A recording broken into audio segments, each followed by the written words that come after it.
Ребята, вы на канале Микс Топ Микс. Подписывайтесь, ставьте лайки, нажимайте на колокольчик. Приятного просмотра. Horrors. Turns out that things that scare us to our very core are the very things that help Hollywood scare up huge profits. Horror films are big business, as Lee Cowan is brave enough to show us. I'm gonna pick that one over on Front Street. Yeah. Oh, what the? Hey, sorry about that. He's far less sweet than your pumpkin spice latte, but almost as predictable. Yep, Michael Myers is back. For the 11th time, if you're counting. Can you close the closet door? But this latest resurrection in the Halloween franchise has a lot going for it. For starters, critics actually seem to like this one. Michael Myers murdered 5 people. Maybe that's because it's about something. Not the killer, but the trauma Jamie Lee Curtis's character has been through. Since we first saw her 40 years ago. But here's the thing about Jamie Lee Curtis and her lifelong connection to death.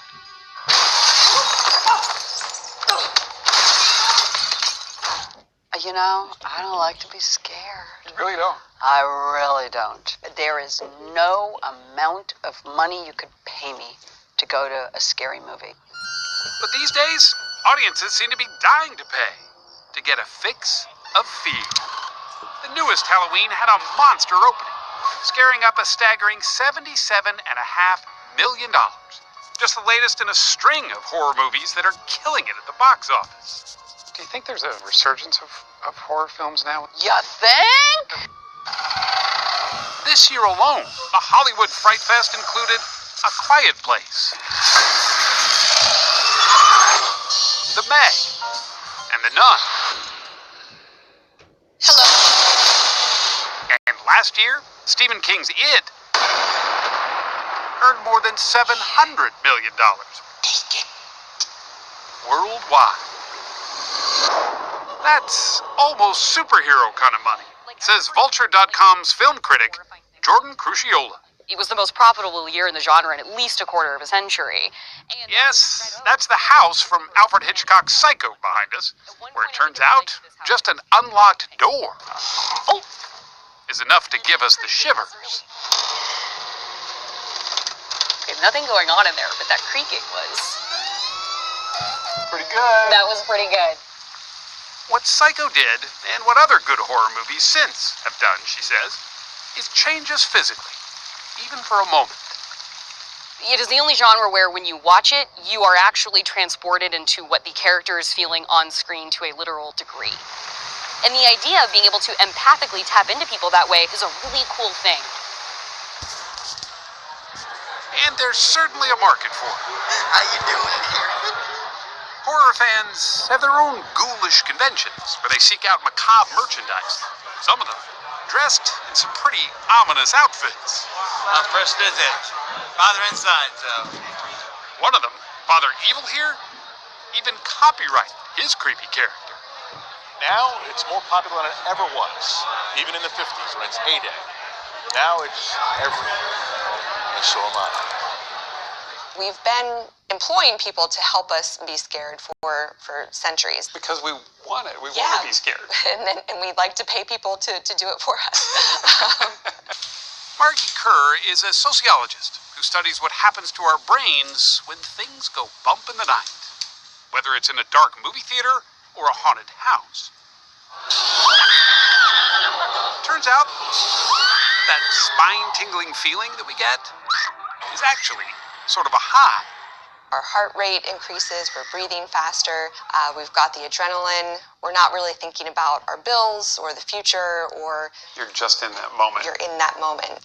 That sense of self-confidence, if you go into a horror movie and you make it all the way to the end. Yeah, we did find that people do feel like they learned about themselves and they challenged their fears.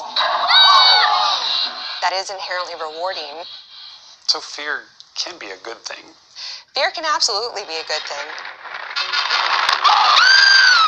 That said, there have been more bad horror movies than good ones. at least in the eyes of the Academy. Only a handful have ever been nominated for Best Picture. Which is what made last year's Get Out such a standout. The racially charged thriller was not only nominated for Best Picture, but for 3 other Oscars as well, taking home Best Original Screenplay. Get out! Yo! Best of all, it was made for just $4.5 million, but earned well over $250 million. If there's too many white people, I get nervous. One of my favorite things about horror is that you can really tuck a social message into a horror movie. We don't do it to all our movies, but they're more fun when we do. Get Out was the product of Blumhouse Productions, headed by Jason Blum, also behind the current Halloween. He's pretty much Mr. Horror these days. So much so that as part of Universal Studios' Halloween Horror Nights attraction, there's a haunted maze dedicated just to his films. Notice the blood looks still wet, which is very hard to do. I feel clearly very, very at home here. These are really my people. Parts of people. Parts of people. Is there a cap that you're sort of looking for in terms of production costs? Our cap is $5 million. So if somebody pitches you a movie that's going to cost more than $5 million, I'm not interested. You're not interested? Don't want to hear it. Don't want all the. There's so much garbage that comes along with an expensive movie. I'm not. It's not fun. Maybe you remember Paranormal Activity? Yep, that's his too. How much was it made for? Made for $15,000, grossed $200 million worldwide. It's still to this day the record holder for the most profitable movie as measured by the percentage of budget to worldwide gross. The bad news for Jamie Lee Curtis is that horror movies are here to stay.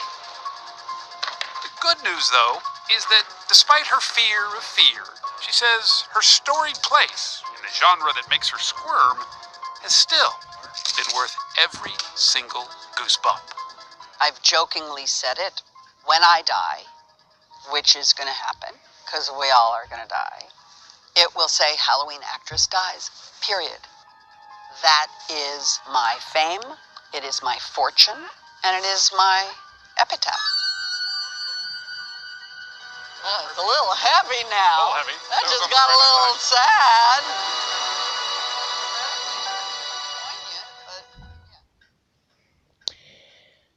Ребята, хотите, чтобы я еще раз продолжал снимать страшилки? Тогда напишите мне в комментариях.